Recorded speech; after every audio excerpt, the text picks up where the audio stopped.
God has given all of us a mission to make disciples here and everywhere for the glory of God. Minus 10, 9. We want our church to be a launch pad for sending people out on the mission God has for them. Regardless of who you are, we all have a role to play. We are all involved in God's story. We pray that the story shared through Mission Control will encourage you to see how God is calling you to be used by Him. Hello, thanks for tuning into this episode of Mission Control. My name is Amanda Levy, and I'm the Communications Director here at First Baptist Melbourne and the host of this podcast. Joining us today, we have David Hasker, who is the worship pastor here at First Baptist Melbourne. He's been a big supporter of this podcast and pretty early on joked with me that he couldn't wait to get behind the microphone. So I thought it was only fitting to give him a chance before the end of the year. I've had the absolute privilege to work with David and be under his leadership in the music ministry for the last 8 years. His strong leadership and talent for music is unquestionable, but his heart and care for those he serves has made a huge difference in my own life. If you haven't ever had the opportunity to have a one-on-one conversation with David, you're in for a treat with today's episode.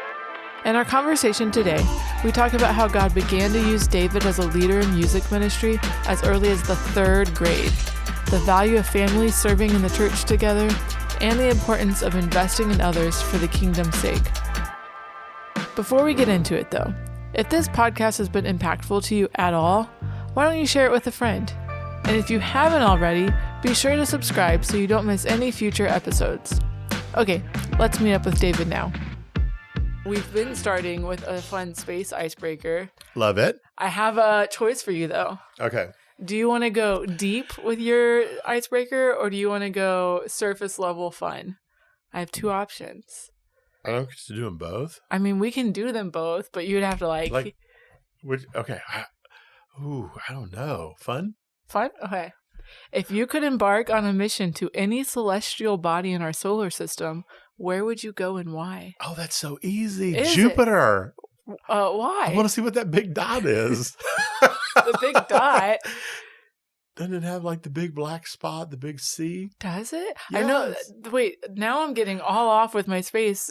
Saturn is the one with the rings. I would want to go to rings. Saturn. Pluto has been demoted. But it's still a celestial body. It is. That's true. It's not a planet. So it's not a planet. That's right. No, I just want to go see that big black hole. That big black, officially it's not a black hole, but it would be the big black dot on the scar on Jupiter. Oh, yeah. I see it. I had to pull it up because my space knowledge is only so good. Right up there. That's not a black hole. Is that the same spot? I don't know. Oh, okay. I don't know. Maybe we should. So you want to go specifically? Specifically, you want to go to that spot on Jupiter? Yes. Okay. Yes, because it's so big. You've thought Jupiter about is this. So much bigger than Earth. How much bigger than Earth is it? I don't know because I'm not a scientist like that, but I know it's way bigger. You can it's probably the find 5th planet from the sun and the largest in the solar system. Yes, that's what I'm talking about. It has a gas giant with a mass more than 2.5 times that of all other planets in the solar system combined. I think the Earth can fit in that hole. Wow. See, you didn't even now know this. I want to go to Jupiter. I wanted to go Jupiter and Mars. Saturn to see the rings. What does the rings look like from the planet? Right. It's probably just like hazy clouds you can't see through. Oh, that would be very anticlimactic. It would be. I've seen Saturn through a telescope in Cocoa, Florida. Oh, is there a public telescope, or was this you had connections? It was a telescope night. Everybody brought telescopes up to the little observatory thing they have up there, and we looked, and you could see them clear as day. So do you own a telescope? Are you into space? No, I have binoculars. That's more than me. I have Google. To watch birds. I have my phone where you can put it up in the sky and you can see what you're looking at. A night sky? Yeah, yes, that's cool. That is so cool. Okay. Yeah. So David, what do you do here around First Baptist Melbourne? Well, I don't think anyone knows. Staff astronomer. No, I have had the joy of being the worship pastor at First Baptist Church of Melbourne, Florida for 20 years. 20 years. Just had a big anniversary a couple months back in August. And 20 years of our life. Longest I've ever lived anywhere in my life. Wow. I just realized this is not 20 years, but this Melbourne and Palm Bay is the longest I've ever lived somewhere in my life, too. No way. I moved around a lot, though. Sounds like it.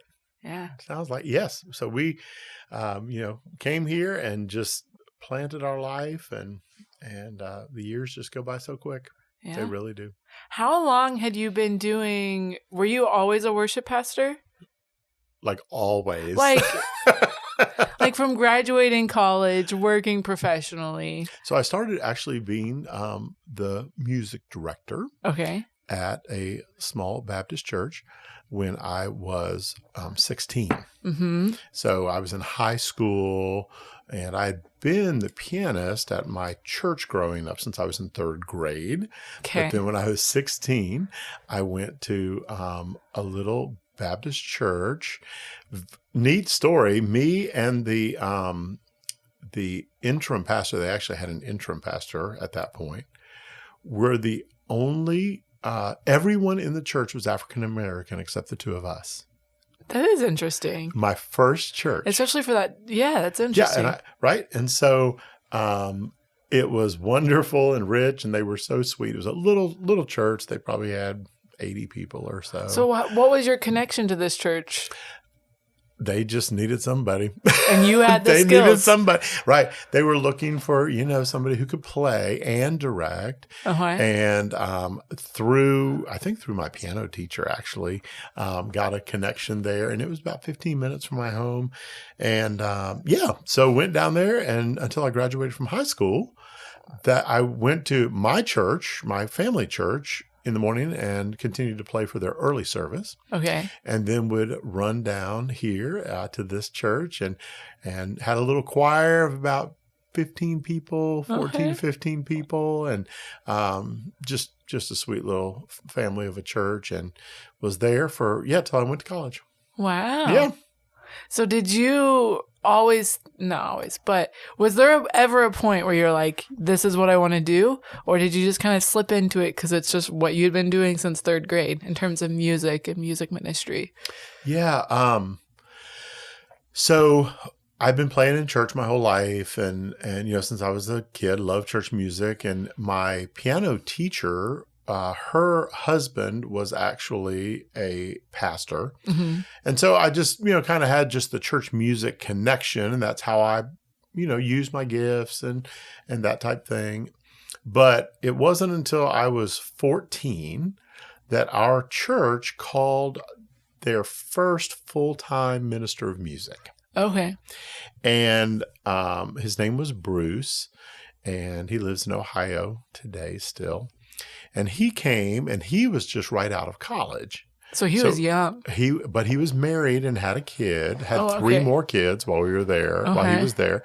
And so, but he was married, had a little child, was 23 probably years old or so. And he came to our church. So here I was 14 and he's 23. So he's more like a big brother. Yeah. Right. He's not that much older. Right. He's not old you. like I am now, like looking at it. Right. But I didn't say he wasn't old. I just said he's not that much older. He was, right. And so he came, and we hit it off, and he took me under his wing because I think he saw a lot of himself. He played the piano beautifully, just stunningly, and sang and led worship from the piano. And I'd never seen that. And so he came and kind of took me under his arm, and because I think he saw a lot of himself as a kid in me. And there wasn't that big age difference. He was more like a big brother to me. But it was the first time in my life that I had seen, you can actually do this. Yeah. And have a family and work at the church and lead this. Yeah. Because before, though we weren't a small church, we just had a series of volunteers or part-time people. Like one did the choir and one did the orchestra, and and they did collectively, they put it together, but they didn't have the full-time kind of chief musician role. and until Bruce came. And then when he was there, that was the first time I really just saw the role built out for the first time. Mm-hmm. And then that summer, my first summer with Bruce, I went to a youth camp with our denomination, which was not Baptist, by the way. Wow. That's another story. Dun, dun, dun. I know. Can you imagine? And went to Oswego, New York, Okay. for a youth conference up there on Did we the Great establish where Lakes. all this was? Where did you live at this time? Oh, I grew up in the Washington, D.C. area. Oh, I don't think I knew that. Yeah, this was in Okay. actually southern Maryland, Okay. right outside D.C., about 20 minutes from the White House. Okay. And so I was in Oswego, New York, and I'll never forget, the pastor was preaching. His name was Jim Custer, Okay. and I still remember his name. He was from Ohio. And at the end of the message, it was a message on really a call to service, call to ministry, kind of like that. And at the end, he said, if you're willing to give God the reins and say, I'll do whatever you want, Lord. Mm-hmm. I want you to come down here. And he said, that's not saying, well, okay, I'll go to China, but Lord, I hate rice. Don't put conditions on it. Yeah. We hear today, write the blank check and sign it, right? And let Yeah. God fill it in. Same Yeah. type thing. And he said, if that's you, if you're willing to do whatever God wants and just let him take control of that, I want you to come down. And I went forward that night. And that was really kind of what I would call, my call to ministry for the first time. I saw, I've been grown up in church, had these gifts. As a kid, didn't know what I was going to do with them. What does all this mean? Yeah. And then had a model Mm-hmm. in a worship pastor, and then had a minister give a challenge Mm-hmm. and say, what are you going to do with what you have? And so I think that was really drawing together all the cords that were kind of just loose in my life at that time Mm-hmm. and pulling them together to say, whatever God wants is fine. And then at that point, things just got clearer once I said, okay, Lord. And then the paths to worship and music ministry and all of that just became clearer. So that was 14. Yeah. Then you became the music director at 16. Yeah. So what did you do? What was your next path out of high school for you? Right. So Because you have a few degrees. Yeah. Went to college at Liberty University. Okay. Go Flames. And hey, they are undefeated. No, they don't play any teams, but they are undefeated. That's more than I can say for my school. Isn't it the truth? They're 9-0. Way to go. And I mean, yeah, the team is so good. Auburn had to take our coach for them because There you Liberty's go. coach. Yes. That's something. Exactly. So anyway, went there and I did a degree in church music there. And while I was there, I served a church, Randolph Memorial Baptist Church. And so literally since, this is a weird thing, Scott and I were talking about this, Pastor Scott and I were talking about this a few months ago. Weird thing, since I was 16 years old, Mm-hmm. I have never not been employed by a church. That is weird. Or as in, that's crazy. It is. And he said, you mean like when you were at college, you didn't go to college church? I said, I literally went to college and immediately was hired by a church to help and have just... And even as early as 16. It's just, I know God's really been so faithful. And so the thought of trying to decide where I would go to church has been an experience that I have never had to endure ever. I went with my parents, then I went to my parents, and I crazy. have always worked at a church ever since then. But yeah, served a couple small churches in college. And then I went to seminary in Louisville, Kentucky. And did church music training there and ministry training, and served in a couple churches there during that time. One is a paid kind of an internship program as part of my studies, and then in another small Baptist church there. And then, then graduated and have served churches in North Carolina and Virginia prior to coming here 20 years ago. Okay. And so it's been a little bit of a journey, but each church, it has its wonderful blessings and sweet, sweet people at each one. At what point did you do your doctorate, and what is your doctorate in? So I did my doctorate in worship leadership from New Orleans Seminary, and I completed that in 2010. So that's even been 13 years ago. But that was done going to say here. somewhat recently then. Yeah, it is more recent. Yeah. But that was done while I was here on staff. Okay. And just kind of felt the Lord just calling me back to that and just kind of a retweaking of my skill set and calling. And anyway, had a great time there and did that. And did it actually on this church, First Baptist Melbourne, and did a project here with Pastor Larry, who was the pastor before Pastor Scott. Although Pastor Scott was here during that time on our staff team, but not as the lead pastor. And Cool. Yeah. Cool. So obviously you grew up going to church. What was your family supportive, I guess, of you doing music in church and that just being your life? Yeah. They were paying for all these piano lessons. I guess you might as well get something out of it. Might as well get something yes, from it. At least. But no, my parents were always very supportive. Of course, you go to church, you love to, just like you see your kid in a Christmas program at school, right? They just got to see it every Sunday. Yeah. And so they came and just started as the early service pianist. Because nobody wants to do it that early, right? And so, we'll let the kid do it. So started as that. Yeah, and then, I'm still a little dumbfounded every time you tell this story that a third grader was the church pianist. I know. Can you imagine it now? They were so hard up. This is how hard up. No. Well, we had 3 services back then. We had a 8:30 and a 9:45 and an 11 o'clock service. We have 3 services now too. I know. I'm thinking for most of my life, I've done 3 services. That's wild. It is. And, so anyway, I played the first early service, and then I was the Sunday night church pianist for all those years as well. And so, when I think back, I think that is kind of my roots at heart. I'm kind of just a church pianist. Gotcha. And then the Lord grew other gifts and leadership gifts and broadening of musical gifts out of that. Mm-hmm. But at my core, I'm just a church pianist. Gotcha. At what point did you work with orchestras before coming to First Baptist Melbourne? So as a kid, our church had an orchestra, and I was the orchestra pianist as well. So I played in church orchestras. In an orchestra context. Played in church orchestra context. And then in different settings, but I was never in a church that had a standing church orchestra with not anything at all with such a rich history like First Baptist Melbourne has.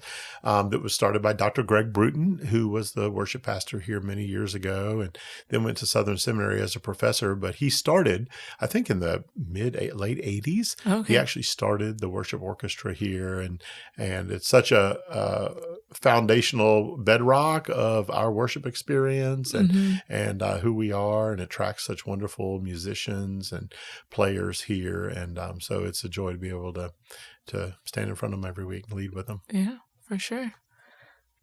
Tell us a little bit about your family. You had more kids here. You have some kids who are now went to Liberty doing different things. How has it been raising and cultivating that? So actually, none of our kids were born here. Oh, why did I think? No, we brought all of our kids with us. But yeah, I thought Emma was born here. No, she was not. Yeah. So you had all 3 kids, then came to Melbourne. Yes, we brought them all in tow, and crazy thing. Our oldest one started kindergarten the week we moved here. Okay, and he's now out of college, and he's a violin teacher and a teacher in the public schools here in Brevard County. And then our middle one is a drummer, and he also went to Liberty, did a worship degree. And so he's following a little bit more my footsteps. Our older one followed a little bit more his mom's footsteps into music education. And he serves at a church in Tennessee. And then our youngest, she's graduating next month. Hey, exciting. And so she's the only one still at the house, and she is graduating with an elementary ed degree. So she's going to be a teacher as well. Nice. So yeah, and then my wife has been a music educator. We met at Liberty. We met at college. Though we didn't date in college, that's another whole story. But we got reunited, and it feels so good.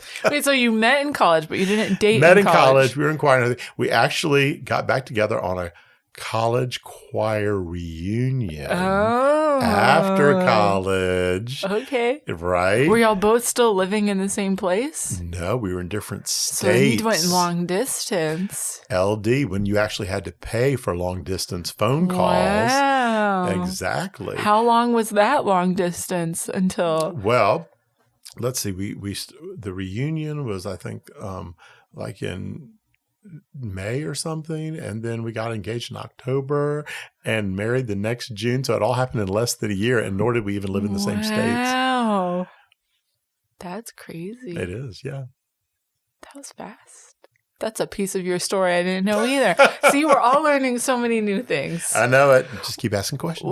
What excites you about what's happening at First Baptist Melbourne and with Launch 10X and all the things? Well, it's incredible just to be a part of a church with a vision like that. And, there are a lot of great churches out there, but a lot of churches lack vision and just a plan for kingdom work and, just living Sunday to Sunday, and we're doing things and they're all for the glory of God, but having just that bigger picture, that bigger God-sized thing that we can't do on our own.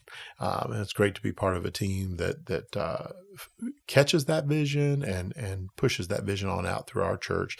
And so these are exciting days here and looking forward to just leading. And we all come here on Sunday mornings and I get the privilege to lead the worship. And that's kind of like where we all charge the battery, right? Mm-hmm. And then kind of that launch, the planes launching off the battleship, as we've used that analogy. This is where we come to refuel. This is where we charge up. And our corporate worship service is the foundational rock upon which we make disciples here and everywhere for the glory of God. Yeah. Gathered together in worship, united together under the teaching of our pastor with the word of God is literally the springboard for all of this. And I get the joy just to help be a part of that on Sunday mornings. Yeah, that's awesome.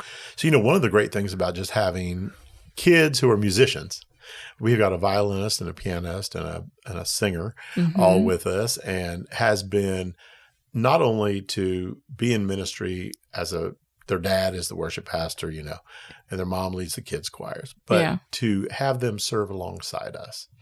And our culture has in many ways just embraced having our kids taken care of away from us. And I understand some of the reasons why and all that. And I think the church as a whole has somewhat embraced that as well too. And we come in the doors of many, many churches and the family splits up at the front door. It's not multi-generational. And they all go different directions to different buildings, to different spaces. And they don't see each other the entire time they're at church, and they come back together at the end. And so, our church loves kids in worship. We still have all ministries for all of those kids, but the family dynamic here is to be in a service together and worship together. And I would push that even a step further, really, of just the joy that it's been, not only with my kids to see their dad and mom serving, but to serve with us, right? Yeah. And so our kids, from the time that they could play well enough, have been, in the orchestra, on the platform, side by side, and just the joy of serving together as a family. And I would just say, if it's not music for you, that's fine. But whatever it is, maybe you're door greeters, do it with your kids. Going on a mission trip, take your kids with you. Allowing your kids just to see you on mission, they begin to realize this is what our family values. Yeah. And this is just who our family is and what we do. And now, as I say, even we're getting a little further removed from that as our kids are all adults now. But, our older son, he still plays in our orchestra. Our other son is at a church on the music staff.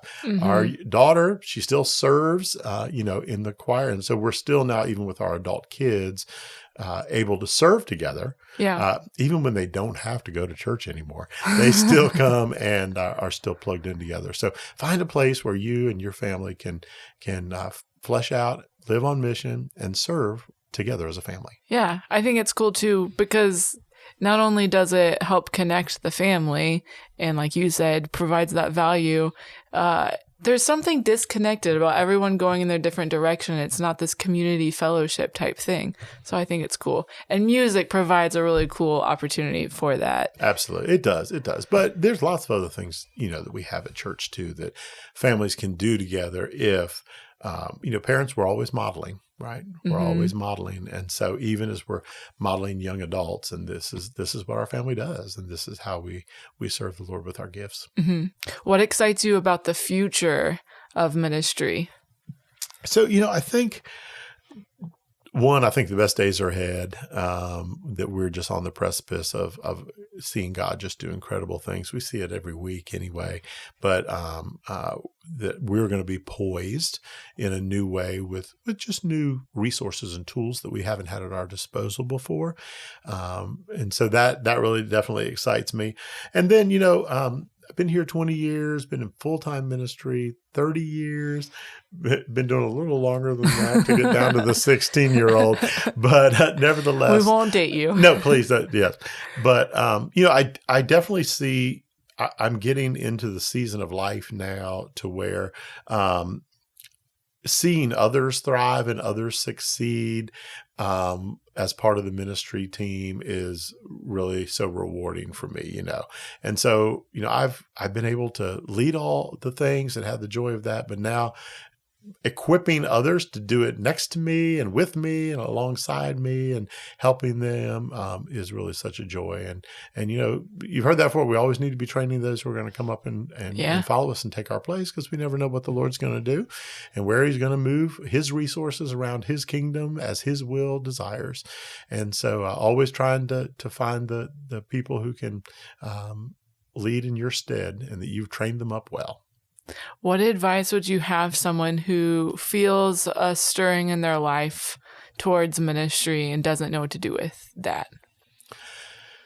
One, I think be open. Don't be closed off and put limitations on everything. God's a big God, and he can do so much more than you can imagine him doing. And so being open is one. Listening not only to the Spirit's voice in your life, but listening to the voice of trusted believers. Much of our calling is done, of course, by the Holy Spirit in our lives, but it's confirmed through the church, meaning the people of the church, believers who say, hey, I see this in you, or, you're so gifted at this, or God has anointed you in this way. And so the God uses the church to speak truth into you if you're listening for it. Yeah. And you take that in and say, Lord, what are you doing? Are you calling me to something? And then so being open and then listening to the Holy Spirit and listening to what the church around you is saying, what people are speaking into your life, and then obey. And we can get stumped at any of these spots. We cannot be open. Lord, I'll do this, but not here, not there, not now, not when. Yeah. Or we can not be listening to those around us and just be so arrow focused. I'm going to do this. I'm going to do that. Yeah. And not listening to the voices. Or, of course, getting stopped at just disobedience, just not willing to do it. Yeah. And this feels like the same question, but it's slightly not. What advice or encouragement would you have for someone who's feeling the call to make disciples? So I think, when we look at that one, making disciples is a bigger umbrella. Yes. And that we're, called to do that. So if you're called to ministry, yes, part of that is going to be discipling. Now, discipling can be everything from a Bible study to literally teaching and training them to do what you do. Mm-hmm. That's a form of discipling, right? Or it can be, I've got two guys right now that we're literally in a text discipleship group. We're reading the same book, we're reading the same devotions, and we're like speaking into each other's lives a couple times a week on text, like, hey, what did you get? I got this out of this. What did you get out of this? Great. Hey, did you read this book? And we're just like holding each other a little bit and walking just through the same journey and sharing with one another what God is saying to us in his word. So it can be as simple as that, or as organized as a Bible study, or as intentional as training up future leaders. And we all, at different stages and different times, have a responsibility to disciple at one of those tiers. Yeah. Right. And with the busyness of life, maybe your tier is not a deep tier right now. Maybe it's just not a level you can go deep on. And yet at other moments in life when things are different, maybe God opens up or brings someone into your life that you have this window of opportunity to go really deep with them and pour into them for the kingdom's sake. And they'll never forget it. They'll never forget it. I think it's cool to... Sometimes I overcomplicate what I think discipleship will look like. And so you just automatically have to assume... have a book and a 40-minute video. We have to have snacks. And that, or you automatically assume that discipleship is in the deep tier. And you're like, well, I'm not going to be ready for that. But then when God has been faithful to bring people your way, I've always been like amazed. Like, oh, no, actually, I can help you with that because, wow, what a thing. God actually prepared and equipped me for that. So I think sometimes we overcomplicate. Yeah. Or we think that something we're doing isn't enough to be discipling. It's got to be more than this. Yes. And it's just taking part of your life and investing it in someone else's life for the kingdom's sake. That's really all it is, right? And that can just happen on so many different levels and in so many different ways. I think the main thing is the question that comes up is, are you pouring in to anyone? If the answer to that's no, you're probably not discipling in any way. Yeah. Okay, so now here is your open forum, open mic. Is there anything else you would like to share with the Mission Control listeners? This is the wrap up. This is the wrap up. Oh, this is not even, okay. You're doing great, David. What is this? I don't usually prompt it that way, but for you, I'm going to prompt it that way. Okay, like that. Jupiter is 5 times bigger than all the other Jupiter planets is the combined. biggest planet in the... I mean, that was something I'm walking away with today. Well, I would just say, as we think about being on mission, is that one, just I've spent my whole life in service to the King and have not regretted a moment of it. And if he's calling you to do anything and you will obey, you will never regret it. And the people who you touch will never regret it either. You may never hear it, and it doesn't matter. But one day, the goal would certainly be to hear, well done, good and faithful servant. There'd be myriads of people there that have said, you touched my life in a special way. Yeah. And it's all about people, It's all about people and loving people well. Like even just going back to, I forgot his name, the first music minister that came to your church. Bruce. Yeah, Bruce. I thought it was Bruce. Yeah. Do you still keep in touch with Bruce? Every few years or whatever, we'll touch base briefly. But he's actually a pastor now. He's a lead pastor. Yeah, in Ohio. Cool thing. His kids similarly grew up working and serving together with mom and dad in the ministry, and now they're all in ministry too. They're all working and serving, a couple of them even at his church. And so similar model there. Yeah, because without Bruce, now obviously God's going to use whoever uses, but it just takes the faithfulness of pouring into the next generation down, discipling. Absolutely. And we weren't even that far apart in age. And this was his first job out of college. Yeah. Right? So what did he's trying to figure out even how to do this, but I didn't know that. I thought he was awesome. And he's trying to figure out how to do this. But yet even as a 23-year-old right out of college, coming to his first job, the first thing he did was take a 14-year-old kid and say, God's going to do something with you. Yeah. I can see it already. Yeah. And I want to be part of it. Yeah. That's awesome. Thankful for Bruce. Thankful for Bruce, too. Well, and I'm thankful for you. Thanks for coming and joining us on Mission Control. Absolutely. This was fun. I'm good. I'm glad.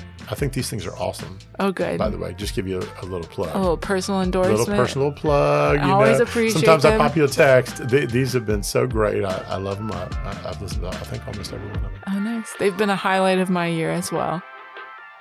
Thanks for listening to this episode of Mission Control. If you're interested in learning more about Launch 10X and the different ways to get involved in what God is doing here at First Baptist Melbourne, a great place to start would be visiting our website, launchme.church. Next time in Mission Control, we have Mike Griffin joining us. Mike is the newest member to the ministerial team here at First Baptist Melbourne, and I'm thrilled that we are able to give him a chance to come onto this podcast. He has an incredible story to share of how God has used him in the Middle East, and I can't wait for you to have the opportunity to hear about his heart for the nations. Until then, I hope you have a great week on mission with King Jesus.